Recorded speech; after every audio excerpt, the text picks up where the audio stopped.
ओम शांति। आज 30 जून 2026 साकार महावाक्य प्रातः मुरली बाबा कहते मीठे बच्चे वर्तमान तुमे माने बाबा को उपरे समर्पित हो जाओ तेबे 21 जन्म पाई तुमे माने सदा सुखी रहिबो। प्रश्न ज्ञानी पिलामानंकु निजर अवस्था को ठीक रखिबा पाई केउ अभ्यास को पक्का करबा उचित। उत्तर सकाळू सकाळू अर्थात अमृत बेलारे उठिबार अभ्यास। सकाळू सकाळू उठी बाबांक स्मृति रे बसिबा यह बहुत भल धारणा अर्थात अभ्यास अटे। जो पिला माने शीघ्र सोई जाती एवं शीघ्र उठी जाती सेमानंकर अवस्था सारा दिन ठीक रही थाए। अज्ञानी मानंकर निद ठारू ज्ञानी पिला मानंकर निद अधा हेबा उचित। राति 10टा सुधा सोई जाओ एवं 2टा ठारू उठी जोगरे बस। गीत बजाए बाबा ने मुझको सहारा देने वाले दिल करे तेरा शुक्रिया। ओम शांति। पिलामाने समस्ते सम्मुखरे बसिछंती एवं जानिछंती जे आमे माने जीवात्मा अटु। जीव माने शरीर आत्मा माने एनर्जी। जीवात्मा दुजण मिसिले शरीर चलिबो। एठारे तो जीवात्मा माने रहिबे। जेतेबेले आत्मा शरीर रे नाही तेबे नग्न अटे ताहाकू अशरीरी कहा जाए। तुमे माने तो शरीर सहित बसिछ। आत्मा बा परमात्मा जे पर्यंत शरीर को आत्मा बा परमात्मा जे पर्यंत शरीर को न आछंती तेबे कथा कहि परिबे नाही। आत्मा शरीर पाइला तो कथा कहबो। सेंती परमात्मा मध्य ब्रह्मा को शरीरर आधार नहीं की कथा कहउचंती। तुमे जीवात्मा माने जानिछ एबे आमे बाबांक सम्मुखरे बसिछु। अबिकल जेपरी 5000 वर्ष पूर्वरु सम्मुख को आसीथिले। पिला माने निश्चित बाबांक ठारू संपत्ति ही नेबे। जानिछंती आमे निजर परमपिता परमात्मा अविनाशी पितांक सम्मुखरे बसिछु। काहींकी बसिछु बाबांक ठारू असीम संपत्तिर अधिकार नेबा पाई। जेपरी स्कूल रे पिला माने भाबी थांतु आमे शिक्षकंक ठारू इंजीनियरिंग बारिस्टरी शिक्षा ग्रहण करुछु सेही परी लक्ष्य एवं उद्देश्य रही थाए। तुमे पिला माने जानुछ परमपिता परमात्मा आमको ब्रह्मांक मुख द्वारा राजयोग शिखाउचंती। भगवान उवाच यह पिला मानकु बुझा जाइछि जे भगवान निराकारं को कहा जाउछि। जीवात्मा माने पुनर्जन्म निश्चित नहीं थांती। गोटे जीव माने गोटे शरीर छाड़ी के आत्मा आउ गोटे घट परिवर्तन करिवो शरीर परिवर्तन करिवो। कौनसी सन्यासी को तुमे पचार मनुष्य पुनर्जन्म नियंती तेबे एपरी कहिबे नाही जे नेउ नाहंती नचे 84 लाख जन्म किपरि कहिथांती। सन्यासी मध्ये कहउचंती पुनर्जन्म मनुष्य नउचंती किंतु तांकर कोन कहउचंती 84 लाख जोनि रे जाउचंती। पचार तुमे पुनर्जन्म को मानुछ यह तो निश्चित अटे। आत्मा संस्कार अनुसार गोटे शरीर छाड़ी पुणी आउ गोटे शरीर नहीं थाए। एही बड़ी केही मनुष्य 84 जन्म नहीं थांती। सत्य ज्ञान बाबा सुनाउछंती शिव बाबा गॉड इज ट्रूथ ईश्वर सत्य है। सत्य ईश्वर सत्य ज्ञान सुनाउछंती। कौन कहउछंती केही मनुष्य 84 जन्म नहीं थांती। मैक्सिमम 84 अधिक रु अधिक 84 ताठ अधिक कहार जन्म नहीं। 84 लाख जन्मर कथा ही नहीं। प्रथम जन्म निश्चित बहुत भल सतप्रधान होइथिबो। शेष जन्म निश्चित छीछी अर्थात निकृष्ट तम प्रधान होइथिबो। 16 कलारु पुणी 14 कला 12 कला होई चलिबो। पुनर्जन्म निश्चित नेबे। पचारिबा उचित परमपिता परमात्मा पुनर्जन्म नेउछंती ना पुनर्जन्म रहित अटंती।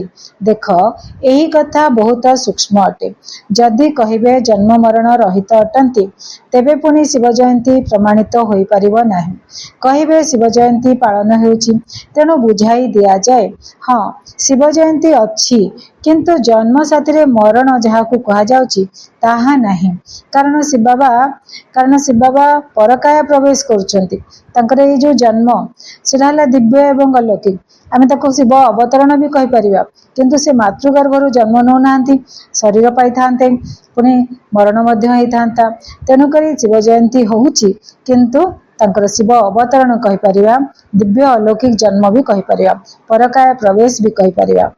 तेणु बुझाई दिया जाए हाँ शिव जयंती अच्छी किंतु जन्म साथी मरण जहाँ को कहुच्छी ताहा नहीं। जदि मृत्यु अच्छी तेरे पुनर्जन्म नेबाकू पड़िबो। शरीर निजर नहीं थांते ताहले मृत्यु ही थांता। परमात्मा पिता केबे पुनर्जन्म नियंती नहीं। सी एही शरीर रे थरे मात्र आसंती पुणी पुनर्जन्म रे आसंती नहीं। परम पिता परमात्मा पुनर्जन्म रहित अटंती। सी केबे हेले शतप्रधान रु तम प्रधान हुअंती नहीं। आत्मा माने तो समस्ते जन्म मृत्यु रे आसी पतित होई जांती पुणी बाबा आसंती पवित्र करिवा पाए। एहा द्वारा प्रमाणित हेउछि जे आत्मा ही पतित हुए। आत्मा निज घरु पवित्र होई आसीथाए पुणी माया पतित करि दिए। बाबा तो केबे हेले पतित करिवे नहीं। बाबा केबे हेले भी पिलामानंकु भिकारी हेबार मत दे परिवेनी। शिव बाबा तो परम पवित्र तेणु करी से केबे हेले पिलांकु पतित करिवे नहीं किंबा कहिबेनी मत देबेनी कि भिकारी बनि जाओ तो बोलिकी कहिबे केबे हेले मत देबेनी। एही समय रे मनुष्य पतित मत ही देई थांती। एबे पतित पावन पिता कहउछंती पतित हुआ नहीं अर्थात विकारग्रस्त हुआ नहीं। रावणर मत आधार रे दुखधाम हो गला। तुम्हें रावण रो कथा मानिलारू दुखधाम हो गला। प्रथमे रामंक कथा माने शिव बाबा राम हैला शिव बाबा आ गोटे नाम। रामंक कथा सुनिलारू सुखधाम हेतिला। एमिति नुहे जे बाबा ही सुख दुख देथांती। से हमर पिता से केवल सुख ही दियंती से केवल शांति ही दियंती से केवल पवित्रता ही दियंती। से केबे हेले दुख देबे दे परिबेनी दियंती नै ना। बाबा केबे हेले पिलामानकु दुख पाइबार मत दे परिबेनी। माया ही दुख देता। से माया उपरे विजय प्राप्त करी तुम्हें जगत जीत हेउच। मनुष्य मायार अर्थ जानी नाहंती। मनुष्य मायार अर्थ जानी नाहंती। से माने धन को माया कहि देउचंती कहउचंती ना यांको मायार निशा बहुत रहिछि किंतु मायार निशा न थाए सेठारे। अर्थात सत्य जुगरे रावणर पुतलिका तयारी करी जळाई न थांती। रावणर ज्ञान ही रहिबनी। 10 विकार ज्ञान रहिबनी। 10 मुंडर ज्ञान रहिबनी। पुतलिका तो शत्रुर तयारी करा जाए।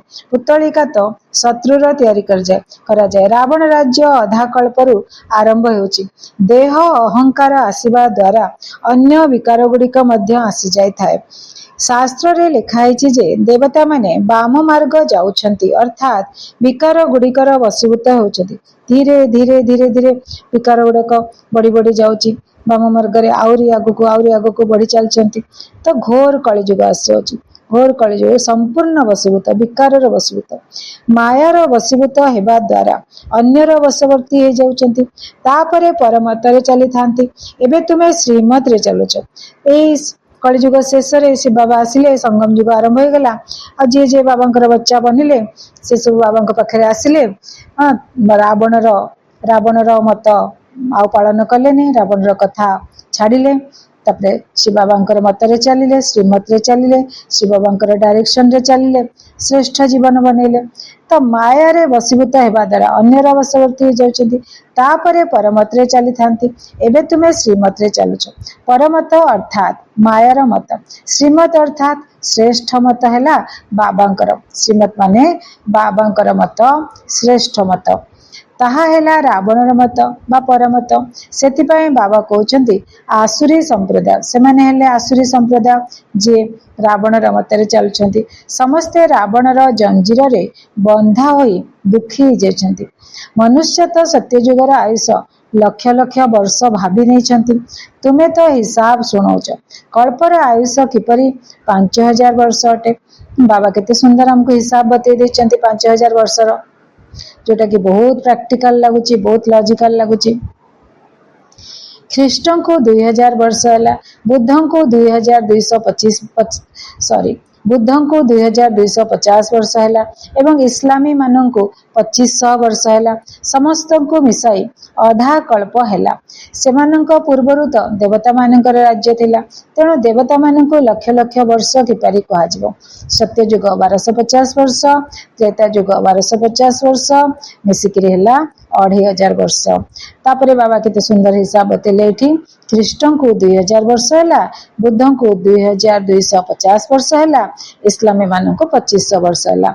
सत्य त्रेता जुग 2500 वर्ष एवं एटा जो इस्लामी आसले 2500 वर्ष परे तो आज 2500 वर्ष पर इस्लाम आसिले तो 2500 वर्ष प्लस सत्य त्रेता युग 1250 मिसिकी 2500 वर्ष तो टोटाल हो गला अधा कल्प मिसिकी गोटे कल्प माने 5000 वर्ष सेमानंक पूर्वरु तो देवता मानकर राज्य थिला इस्लामी मानक पूर्वरु देवता मानकर राज्य थिला तेणु देवता मान को लक्ष लक्ष वर्ष किपरि कह लक्ष लक्ष वर्ष हेले किछि हिसाब किछि मिलिबनी को जिनसर एते वर्ष होइतिले तो मनुष्य बहुत हो जाइथांते एते कम दिन रे एते मनुष्य होइचंती आउ जदि एते वर्ष होइतांता ताले केते मनुष्य होइतांते एमिति मनुष्य तो नाहंती 5000 वर्ष रे ही कोटि कोटि मनुष्य हो जाउचंती कहउचंती मध्य ख्रीष्टंकर 3000 वर्ष पूर्वरु भारत रे आदि सनातन देवी देवता धर्म थिला तेबे तो 5000 वर्षर संपूर्ण हिसाब हो जाउची 2000 वर्ष ख्रीष्टन को हैला आ 3000 वर्ष देवी देवता धर्म थिला ताले 5000 वर्ष हैला तो नाटक संपूर्ण तो होता है यही सब कथा को कहीं जानी ना गोटे नाटक तार गोटे अवधि अच्छी ना लक्ष लक्ष कहे वर्ष कहीदेवा जब आखि बंद करके कि गोटे तार अवधि है तार टाइम पीरियड केते हैला किछि जना पड़िबनी नाटक संपूर्ण तो होता है यही सब कथा को कहीं जानी ना मु जीए जेपरी यही चक्र किपरि बुलुची मु जेपरी यही चक्र किपरि घुरुची एकथा कहीं जानी परिबे नाही बाबा ही बुझाउचंती एहा होची गीतार पर्व बाबा ही आसी सहज राजयोग शिखाई बाबा बुढ़ी बुढ़ी माता मानक मध्य बुझाउचंती जे एहा बहुत सहज कथा केवल बाबा एवं तांकर संपत्ति को मन पकेबको हेबो संतान जन्म हैला अर्थात उत्तराधिकारी जन्म हैला तुम्हें जानिछ जे आमे बाबांकर उत्तराधिकारी अटु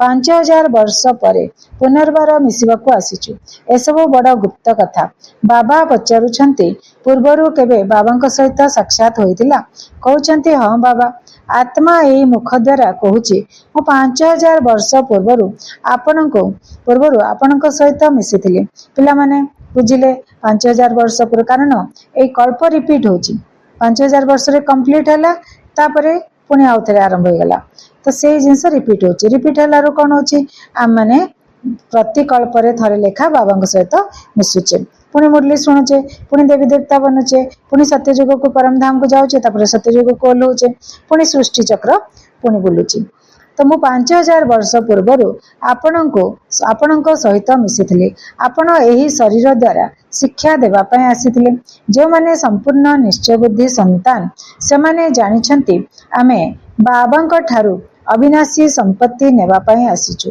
आमे ब्रह्मा द्वारा अविनाशी बाबांकर संतान होइचु बाबा कहउचंती मते जानिछ मु तुमर पिता तुम्हें कहब हाँ बाबा आम आत्मा मानकर आपण परमपिता परमात्मा अटंती बाबा मध्य कहउछंती तुमको मु स्वर्ग को पठाई वर्षा अर्थात संपत्ति देइथिले जहाको माया छड़ाई नेछि तेणु मु वर्तमान पुनर्बार दउछि माया संपत्ति छड़ाई नेउछि बाबा पुणी प्राप्त कराउछंती एही खेल अनेक थर होई सारिछि एवं होई चलिबो एहार अंत नाही बाबांकर समस्ते संतान हेले मध्य किए सुपुत्र तो पुणी किए कुपुत्र मध्य हेउछंती केही निज संतान तो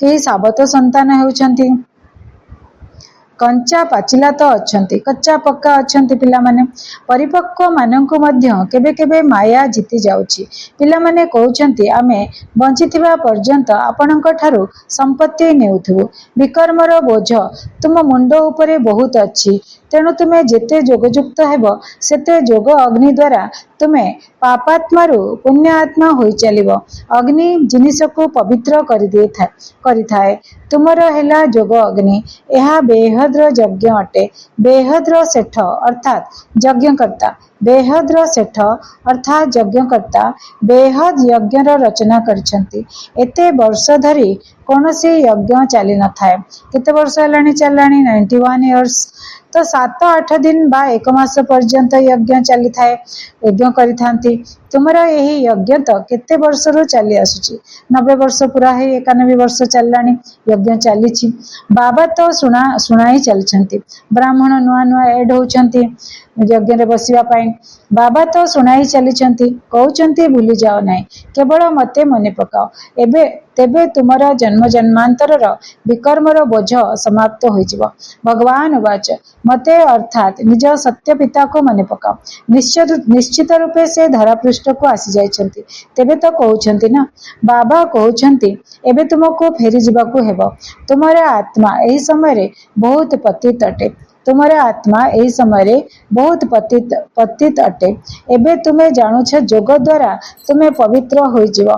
तुमे आगुरु प्रतिज्ञा करिछ जे जेबे आपण आसीबे सेतबेले मु अन्य सबु संग त्याग करी एका आपणक सहित संपर्क जोड़िबी, तुम उपरे उत्सर्गित हेबी, समर्पित हेबी। स्त्री पुरुष निकटरे पुरुष स्त्री निकटरे समर्पित होई थांती ना, एठारे हेला बाबांक निकटरे समर्पित होइजिवा।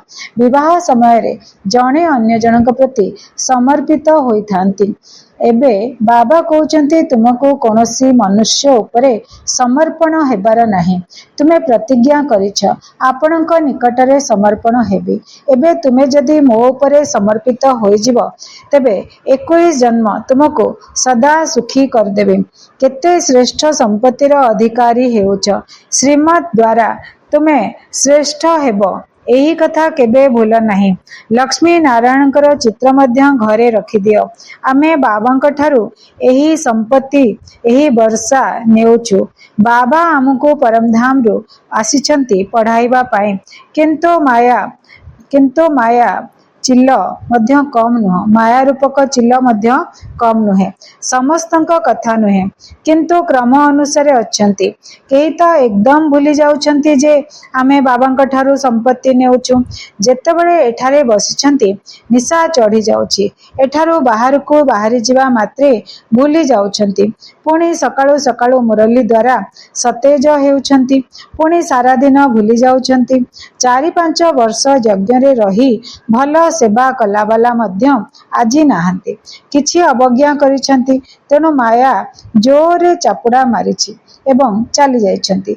बाबा शुणाई देइछंती चढ़े तो चाखे वैकुंठ रस, गिरे तो चकनाचूर। चढ़िबा तो वैकुंठ रस चाखिबा, आ जदि पड़ी जावा तल को खसी जावा ताले चकनाचूर माने चुना चुना हे जावा। अर्थात जे चढ़िबो से परमात्मा प्रेमर रस स्वाद करिवो, नचेत जहाँकर स्थिति अधोगामी हेला से आत्मा चुरमार हो जिवो। देखुच किपरि अवस्था हो जाउछि। वैकुंठ को निश्चित जिवे, किंतु पद क्रम अनुसारे रहिबो ना। जदिओ सेठारे समस्ते सुखी रही थांती, तेबे पदवी तो रहिछि ना। स्कूल रे ऊंच पद पाइबा पाई परिश्रम करंती, एमिति नुहे जे प्रजापद मिलिले भी चलिबो, जहा भाग्य रे थिबो। बाबा कहउछंती ना, एहा को तम प्रधान अर्थात हीन पुरुषार्थ कुहाजिवो। सत प्रधान ताकू कुहाजिवो जे बाबांक ठारू पूरा अधिकार नेबार प्रतिज्ञा करथांती। जेपरी घोड़ा दौड़े समस्ते नंबर 1 हेई परिबे नहीं, सेहीपरि एहा ह्यूमन रेस अर्थात मनीष दौड़ अटे।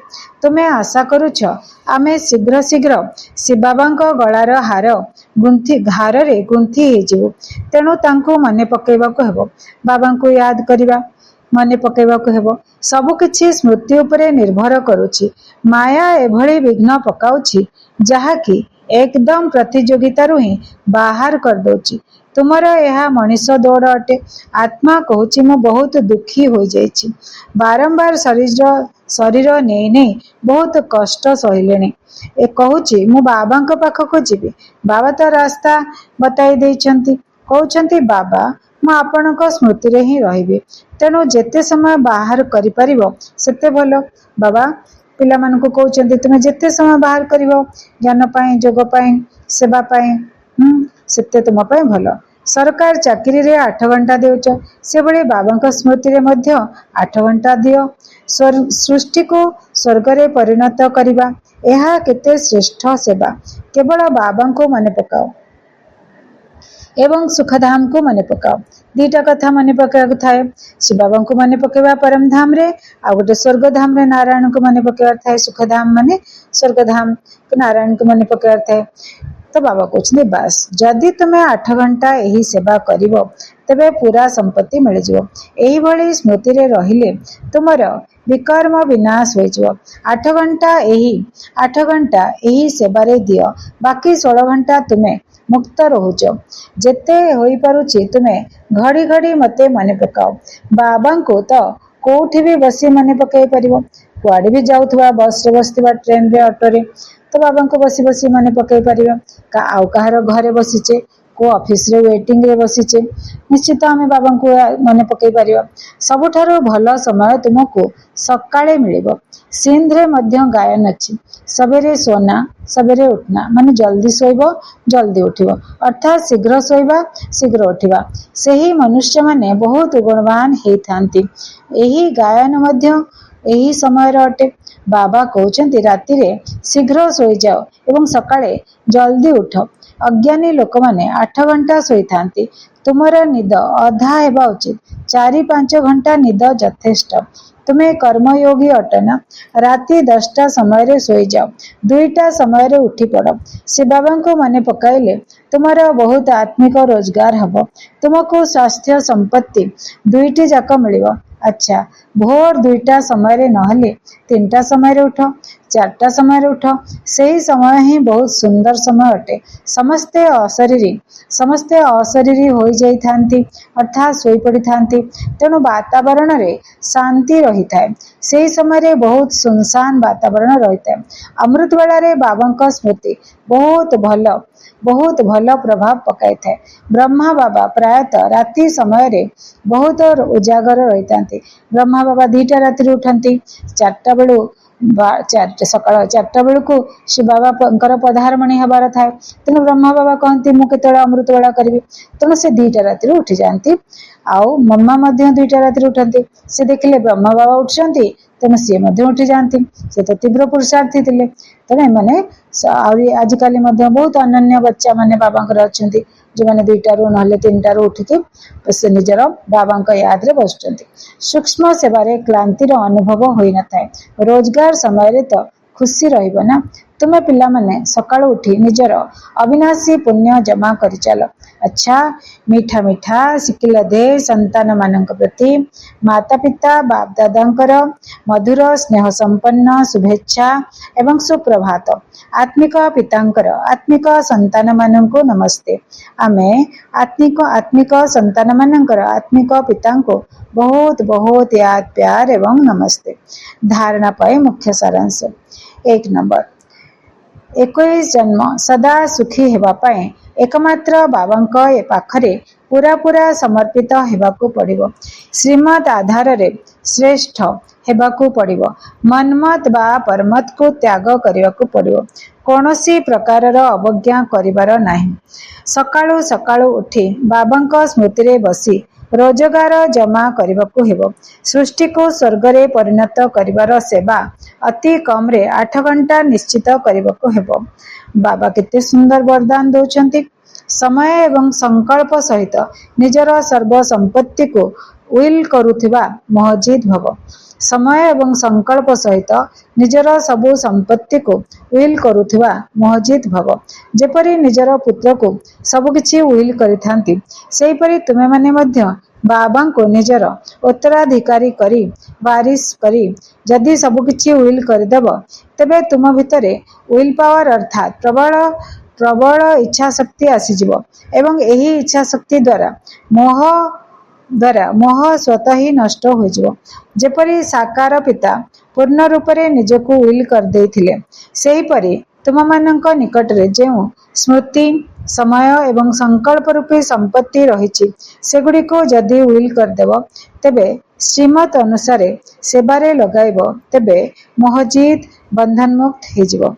बाबा स्लोगन सुनाउछंती, परस्पर स्नेही हेबा पाए सरलता एवं सहनशीलतार गुण को धारण कर। ये अव्यक्ति सारे सर्वदा हर्षित रहिबा पाए निजको निजर स्वभाव को ସରଳ କର ଏବଂ ସହନଶୀଳ ହୁଅ। ବାପଦାଦାଙ୍କର ବରଦାନ ହେଲା ସବୁବେଳେ ନିଜେ ଖୁସିରେ ରୁହ। ସମସ୍ତଙ୍କୁ ଖୁସି ରୂପକ ସମ୍ପତ୍ତି ବାଣ୍ଟ ଏବଂ ଖୁସିର ଲହର ସମସ୍ତଙ୍କ ଭିତରେ ଖେଳାଅ।